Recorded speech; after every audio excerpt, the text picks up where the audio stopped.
势力驻扎在古鱼界外的。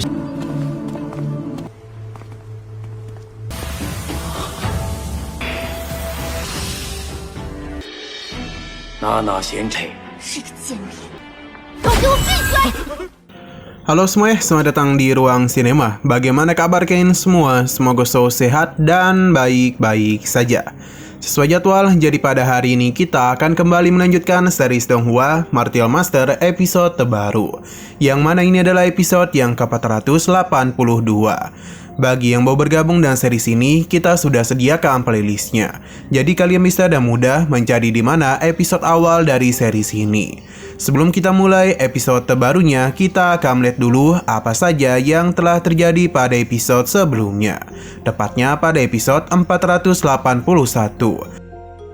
Di hari kemarin kita sudah melihat perjalanan yang saat ini kelompok Kinchan lakukan demi sampai ke wilayah Yukuno.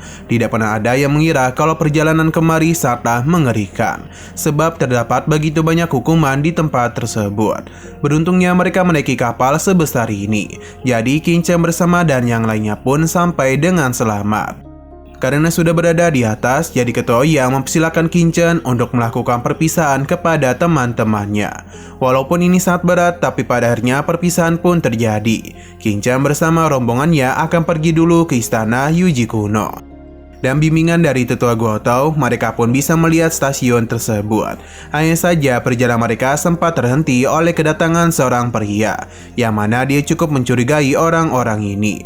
Gotou pun menjelaskan siapa mereka, dan setelah mengetes Kinchan dan yang lainnya, penjaga itu pun mempersilahkan mereka untuk pergi.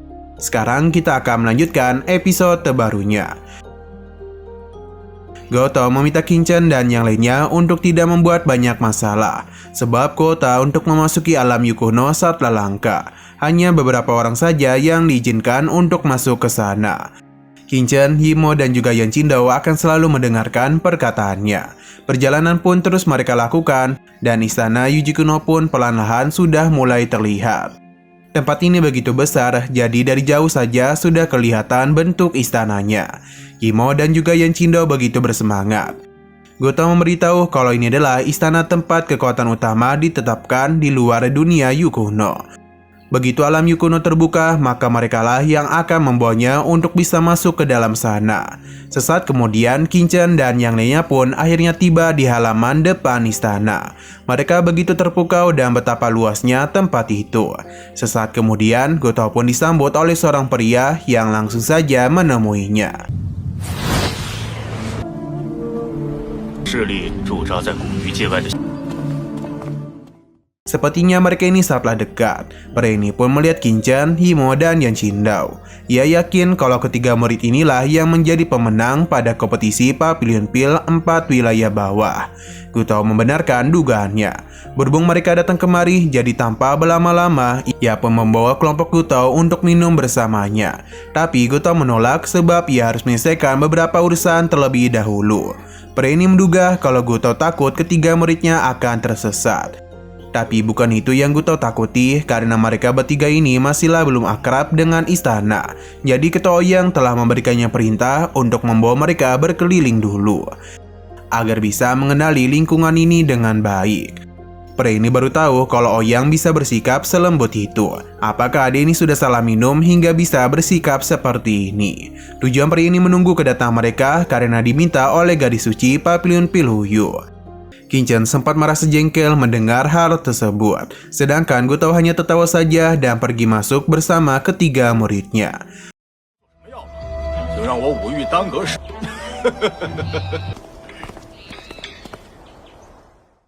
Dalam perjalanan ini, Kinchan bersama kelompoknya sedang dibawa berkeliling oleh Gotou. Di sini ia memberitahu kalau para murid tidaklah diperbolehkan meninggalkan istana sesuka hati mereka. Ini dilakukan demi bisa menghindari masalah. Nah, untuk daerah ini sepertinya akan menjadi tempat tinggal untuk Kinchan dan yang lainnya. Sebelum beristirahat, Gotou akan membawa mereka ke ruang komunikasi, sebab ada beberapa hal yang harus mereka ketahui lagi. Sesaat kemudian, mereka pun telah sampai. Inilah ruang komunikasi, di dalamnya terdapat begitu banyak alkemis berbakat, yang dipilih langsung oleh Papilion Pil untuk bisa memasuki dunia Yukuno. Tatapan orang-orang di sana tertuju kepada kelompok Kinchan. Orang-orang ini terus memperhatikan kedatangan mereka, sebab berita mengenai kedatangan para jenius dari 4 wilayah bawah sudah menyebar kemana-mana. Jadi mereka berkeyakinan merekalah para jenius itu. Hanya saja kehadiran mereka ini dianggap sebagai pengisi slot saja, karena bagaimanapun wilayah 4 bawah dianggap tidak begitu tinggi di sini. Goto menenangkan mereka karena bagaimanapun tempat ini hanya menghormati yang kuat saja. Jadi mereka janganlah peduli dengan perkataan orang-orang itu. Dan tunjukkan saja seberapa hebat kekuatan yang Qin Chen, Yimo, dan Yan Qingdao miliki. Goto mencari apakah di sini ada Santo Ouyang. Seorang gadis pun menjawab karena ialah orang yang Goto cari. Secara perlahan gadis tersebut pun mulai turun, yang mana sepertinya posisinya ini cukup tinggi, sampai-sampai dihormati oleh orang-orang di sana. Gadis suci ini sepertinya adalah Nana. Ia pun memperlihatkan wujudnya kepada Qin Chen dan yang lainnya.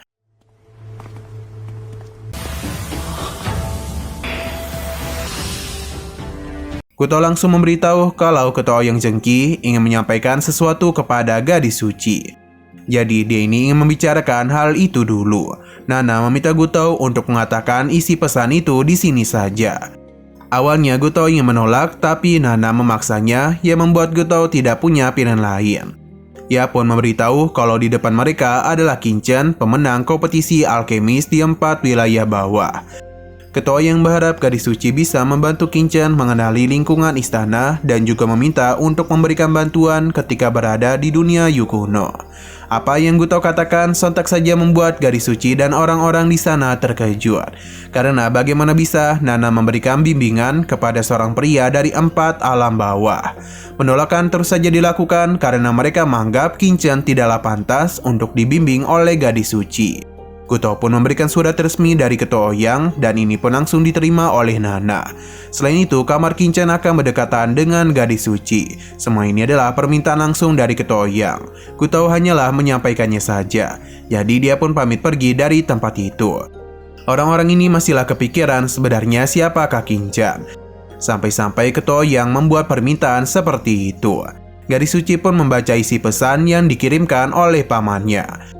Dalam isi pesan ini, Ketua Ouyang memberitahu kekagumannya kepada Qin Chen, yang mana dia itu sangatlah hebat pada kompetisi alkimia 4 wilayah.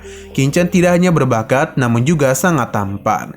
Jadi Ketua Ouyang berencana untuk menjodohkannya dengan keponakannya itu. Membaca isi pesan tersebut seketika saja membuat Nana kesal, karena bagaimana bisa paman keduanya berpikiran seperti itu.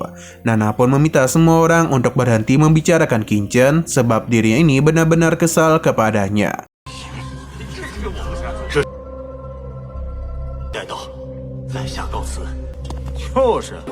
真觉此人天，娜娜贤臣。 是个贱民，都给我闭嘴！ Nana pun keluar untuk mendatangi Qin Chen. Ia sama sekali tidak peduli cara Qin Chen membuat paman keduanya terpukau. Namun Nana tidaklah tertarik kepadanya. Ia akan memberikannya 1 hari untuk menjauh dari dirinya. Karena jika tidak, Nana akan bersikap kasar kepada Qin Chen. Apa yang dia katakan itu sama sekali tidaklah dimengerti oleh Qin Chen, sebab Qin Chen yakin dia ini tidaklah berbuat macam-macam kepadanya. Nah, sayang sekali lagi seru-serunya, episodenya ini pun harus bersambung dulu. Namun sebelum kita akhiri, seperti biasa kita akan melihat preview bagian selanjutnya. Yang mana di sini Qin Chen sedang berada di kediamannya. Sepertinya saat ini dia sedang bermasalah dengan Nana. Namun Qin Chen meminta mereka untuk menunggu dulu sebab dia harus mengamankan bahan-bahan tingkat tinggi ini dulu, yang sepertinya itu diberikan oleh Nana. Melihat apa yang saat ini Qin Chen lakukan hanya membuat teman-temannya tidak menyangka karena Qin Chen masihlah begitu tenang di kondisi seperti ini. Seorang pria menertawakan apa yang Qin Chen lakukan. Dia menganggap Qin Chen sebagai orang desa yang begitu tergoda dengan barang mahal. Qin Chen tidaklah menanggapi pria tersebut. Berhubung Qin Chen sudah mengamankan bahan-bahannya, maka Nana akan mengambil tindakan yang sepertinya ia akan memberikan pelajaran kepada abang kita Qin Chen. 等我先把，挤出黄药而已。 Oke, sekian dulu pada video kali ini. Untuk video selanjutnya akan segera hadir. Jadi bagi kalian yang ingin mengikuti series ini, langsung saja klik subscribe dan aktifkan loncengnya. Terima kasih yang sudah menonton video sampai habis. Jika kalian suka pada video ini, klik like dan share ke teman-teman kalian tentang channel ini. Dan ditunggu aja kelanjutannya. Oke, sampai jumpa di video selanjutnya.